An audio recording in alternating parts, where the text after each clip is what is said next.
संसद का मॉनसून सत्र खत्म हो गया, लेकिन सवाल ये है कि हंगामे और सियासी टकराव के बीच सदन ने कितना काम किया। सरकार कह रहे हैं कि विपक्ष ने सदन नहीं चलने दिया, जबकि विपक्ष लगातार सरकार पर गंभीर मुद्दों से बचने का आरोप लगा रहा। इस पूरे सियासी घमासान के बीच लोकसभा से 12 बिल पास हुए। अब आपको बताते हैं कि इन 12 बिलों में आखिर क्या क्या शामिल रहा। इस सत्र में पेपर लीक और परीक्षा में नकल रोकने से जुड़ा पब्लिक एग्जामिनेशन अनुचित संशोधन की रोकथाम संशोधन विधेयक पास हुआ। राष्ट्रीय गीत के अपमान और उसमें बाधा डालने से जुड़ा राष्ट्रीय सम्मान के अपमान की रोकथाम संशोधन विधेयक भी पारित हुआ। इसके अलावा जन्म और मृत्यु के रजिस्ट्रेशन से जुड़ा संशोधन, सुप्रीम कोर्ट में जजों की संख्या बढ़ाने वाला बिल और एमएसएमई सेक्टर से जुड़ा संशोधन विधेयक भी पास हुआ। संसद ने बैंकर्स बुक एविडेंस विधेयक, टैक्सेशन एंड अदर लॉन्च संशोधक विधेयक और ट्रिब्यूनल्स रिफॉर्म्स विधेयक को भी मंजूरी दी। वहीं केरल के नाम में बदलाव से जुड़ा बिल, राष्ट्रीय सहकारी विकास निगम संशोधन विधेयक और mines and minerals development and regulation संशोधन विधेयक भी पास हुआ। इसके अलावा एप्रोप्रिएशन नंबर 3 विधेयक भी इस सत्र में पारित हुआ। लेकिन कहानी सिर्फ बिल पास होने की नहीं है, असली सवाल संसद में हुई बहस का है। किरेन रिजिजू ने कहा कि सरकार ने काम किया और 12 बिल पास किए, लेकिन चर्चा के लिहाज से सत्र अच्छा नहीं रहा। उन्होंने विपक्ष पर बहस से बचने और लगातार हंगामा करने का आरोप लगाया। आइए सुनते हैं उन्होंने क्या कुछ कहा। लोकसभा में कोई अच्छा चर्चा नहीं हुआ, बिल पास हुए हैं, 11 बिल्स पास किए हैं।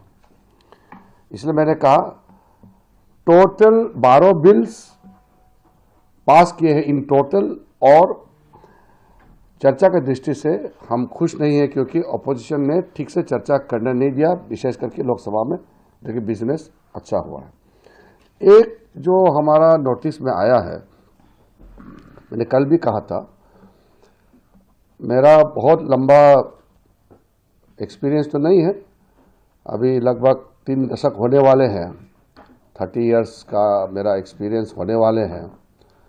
मैं बहुत बूढ़ा आदमी भी नहीं हूँ, फिर भी मैं इतना कह सकता हूँ कि मेरा जो एक्सपीरियंस, मेरे ज़िंदगी में जो पार्लियामेंट्री एक्सपीरियंस जो मैंने देखा है, ये पहली बार है जहां ओपोजिशन डिस्कशन से भाग रहे थे। पार्लियामेंट्री डेमोक्रेसी में ओपोजिशन डिस्कशन के लिए डिमांड करते हैं और सरकार उसका जवाब देते हैं। ये तरीका होता है क्योंकि लोगों ने हमको चुना देश सेवा के लिए, समाज सेवा के लिए। ओपोजिशन सरकार से जवाब मांगता है और सरकार जवाब देना ही होता है पार्लियामेंट के अंदर में।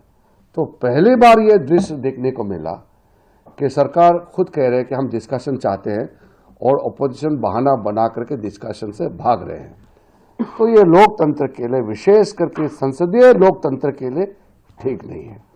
यानी मॉनसून सत्र में बिल तो पास हुए, लेकिन हंगामे और कम होती सदस्यीय बहस ने कई सवाल भी खड़े किए। सरकार का दावा है कि उसने अपना काम किया, जबकि विपक्ष सवाल उठा रहा है कि कानून बनाने से पहले उन पर पर्याप्त चर्चा क्यों नहीं हुई। आखिर संसद सिर्फ कानून पास करने की जगह नहीं, बल्कि देश के मुद्दों पर गंभीर बहस का सबसे बड़ा मंच है।